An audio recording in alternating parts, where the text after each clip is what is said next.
И начнем мы сегодня, пожалуй, с совершенно искрометной, такой гротескной новости о том, что в Луганске осудили Петра Порошенко на пожизненный срок, а вместе с ним Турчинова, вместе с ним Яценюка и так далее. То есть в Луганске прошел на самом деле трибунал, причем не какой-то трибунал, да, местный, а там трибунал, например, Луганской Народной Республики, что было бы, наверное, как-то еще логично и объяснимо. Там прошел Украинский народный трибунал. То есть получилась вообще совершенно удивительная ситуация. В Луганске по украинским законам, подчеркивая это, люди местные, вот эти члены группировки ДНР, судили украинскую власть, подчеркивая, что вот эти судьи, да, вот все участники этого процесса, они граждане Украины. Но это довольно оригинальная история, потому что до этого 4 года люди убеждали всех вокруг, и себя в том числе, что они не граждане Украины. Они убеждали всех нас, что они больше не Украина, что они не хотят иметь к Украине никакого отношения и так далее. Но в результате теперь получается, что в Луганске почему-то проходит Украинский народный трибунал, и внезапно все эти товарищи, которые долгое время воевали и боролись против так называемой хунты, решили, что они опять Украина, ну, по крайней мере, на один день. И им срочно нужно провести у себя Украинский народный трибунал. Давайте послушаем, посмотрим видео и глянем, как это было. Судьи Украинского народного трибунала огласили приговор. Мы все видели сейчас реакцию участников схода. Приговор Украинского народного трибунала поддержали участники всенародного схода. Порошенко виновен! Турчинов виновен! Аваков виновен! Полторак виновен! Муженко виновен! Яценюк виновен! Гройсман виновен! Порубий виновен! Мы, юридически оставаясь гражданами Украины, требуем международной оценки этих преступлений. Украина убивает своих граждан, нарушая законы Украины. Совершенно безумное видео, оно безумно вот абсолютно всем. Его даже невозможно обсуждать нормально, потому что вообще что происходит? Да, вот в центр Луганска свезли на главную площадь действительно тысячи людей. Там эта вся площадь была заполнена. Это были в основном бюджетники, студенты, то есть их согнали, привезли автобусами на этот Украинский народный трибунал. Раздали людям какие-то плакаты. И перед ними вот на сцене происходило вот это действие, да, то есть зачитывали приговор, там Порошенко виновен, Турчинов виновен и так далее. Ну, начнем с того, что на трибунал это вообще никак не походило, потому что если уж говорить о каком-то подобии суда, то трибунал, это вот кто видел кадры исторические, архивные Нюрнбергского процесса, они, наверное, понимают, чем отличается трибунал от шоу на площади. То есть на трибунале не собираются тысячи людей, которые кричат, виновен там или не виновен тот или иной человек, да, какой бы он ни был, там, негодяй или нет. То есть если они уж хотели устроить из этого шоу, то нужно было, ну, хотя бы как-то заботиться о правдоподобности. Но самое смешное, конечно, то, что они постоянно подчеркивают, что они украинцы. Говорят, Украинский народный трибунал. Мы, оставаясь юридически гражданами Украины, ничего не понятно. Подождите, а как вот предыдущие годы? Вы же говорили, что вы не граждане Украины или нет? Как быть с паспортами ЛНР, которые раздавали все это время там вот этим всем людям, да, которые там собирались? Все вот эти товарищи, которые там кричали, выступали на сцене, они же граждане ЛНР? Или они сами понимают, что это фикция, что они никакие не граждане ЛНР, что паспорта ЛНР это просто сувенир, и на самом деле они действительно юридические граждане Украины? Ничего не ясно. Более того, совершенно непонятна вот эта претензия, когда они в конце там начали кричать, что, значит, Украина убивает своих граждан, мы требуем ответственности. А, прошу прощения, а вот ЛНР не убивает ли граждан Украины? Вот эта группировка, которую они представляют, разве они не стреляют в украинских граждан? Разве они не убивают украинских военных? Разве они не попадают точно так же по мирным жителям, как... Ну, я ничего не понимаю, да, то есть то, в чем они обвиняют Украину, все, абсолютно по всем пунктам, делают они сами. Так может быть, этот трибунал нужно было начать непосредственно вот с этих людей, которые его устраивали, непосредственно с лидеров ЛНР.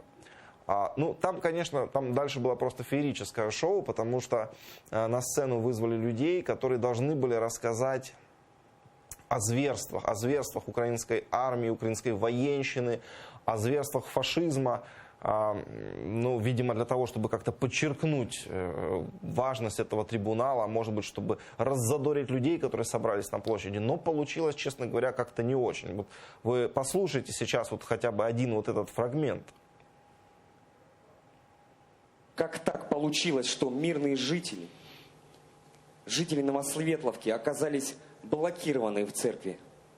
18 августа 2014 года я и мои земляки были согнаны под дулом автоматов украинскими карателями в нашу церковь.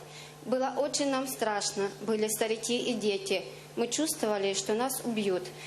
Было очень нам страшно, но мы выжили. Мы очень счастливы, что мы остались живыми. Сегодня, 22 июня, я обращаюсь к вам, тем, кто пришел сегодня на главную площадь. Сможем ли мы простить зверство по отношению к старикам и детям? Я, честно говоря, не понял, о каких зверствах шла речь. Вот вы послушали этот фрагмент, и вы слышали что-то про зверство? Вот женщина выходит и рассказывает, она совершенно как по бумажке читает, то есть видно, что она заучила эти слова. Она говорит, такая, было очень нам страшно, были старики и дети, каратели согнали нас под дулом автомата, было очень страшно, но мы выжили. То есть, подождите, где зверство? То есть, я ожидал, что сейчас нам расскажут что-то душераздирающее, но они даже не смогли сочинить про эти зверства, даже то, что выдумать их, просто-напросто она даже этого не произнесла, то есть просто оказалось, что, в общем-то, ничего не произошло. И действительно, вот это, я понимаю, о чем идет речь, на самом деле давно ходил фейк в сети про церковь в Новосветловке, которую якобы украинские каратели там взорвали, сожгли вместе с людьми и так далее. Но, в общем-то, в этом-то и смысл, что это был фейк. Конечно же, церковь это цела, она существует по сей день, спокойно стоит, с ней ничего не случилось, если не считать снарядов, которые там немного ее повредили при обстрелах. Но, в общем, конечно, никаких людей там не сжигали, не взрывали и не карали. То есть, налицо явно какие-то ошибки в сценарии. Видимо, должен был быть какой-то страшный рассказ. После этого ведущий должен был задать вот этот вопрос толпе. То есть, можем ли мы простить эти зверства. Но самих зверств даже не смогли придумать их описание. Ну, в общем, это уже обсуждать серьезно, наверное, нет смысла. Давайте послушаем еще, что сказал Пасечник. Это нынешний лидер боевиков ЛНР. Он тоже там был, и он, конечно же, давал комментарии по поводу того, что там происходило. Приговором суда я удовлетворен. Сегодня я находился здесь на площади не в качестве главы Луганской Народной Республики, а в качестве гражданина Луганской Народной Республики вместе со своими жителями, вместе со своим народом, частичкой которого я являюсь. Я абсолютно согласен с приговором. Я разделяю это мнение. Я считаю, что это правильно. Поэтому я сегодня здесь. Меня вот в таких случаях всегда интересует, как ему удается сохранять вот такое серьезное выражение лица. Ну, действительно, говорить об вот этом на полном серьезе, говорить, я согласен с приговором, ну, как бы и не улыбаться, да, не смеяться. Вот когда он, кстати, говорил, что я тут присутствую как гражданин, я думал сейчас, что он реально скажет как гражданин Украины, потому что они же до этого говорили, что они остаются гражданами Украины и судят по украинским законам. Но нет, Пасечник вовремя он там исправился и говорит, что в качестве гражданина республики. Но опять же непонятно, каким образом тогда, то есть получается он гражданин республики, они не граждане республики, они считаются, я в общем запутался уже, совершенно запутался. Самое главное, что мне непонятно по итогам всего этого действия, многие задавали вопрос, что это было на самом деле, причем даже сторонники вот этих ЛНР, ДНР, они говорили, вы что там с ума сошли, какие вы, почему вы решили вновь быть Украиной?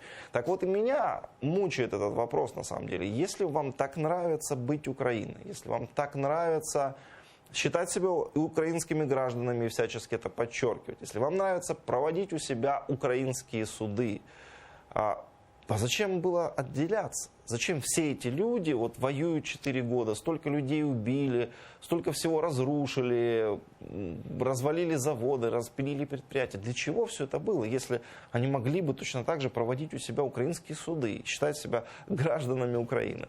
самое интересное, они там, то есть эти люди, даже вот если отмести, да, все эти истории про сепаратизм и так далее, почему-то они убеждены, что граждане Украины, собравшись где-то, любой гражданин Украины по украинским законам может кого-то судить.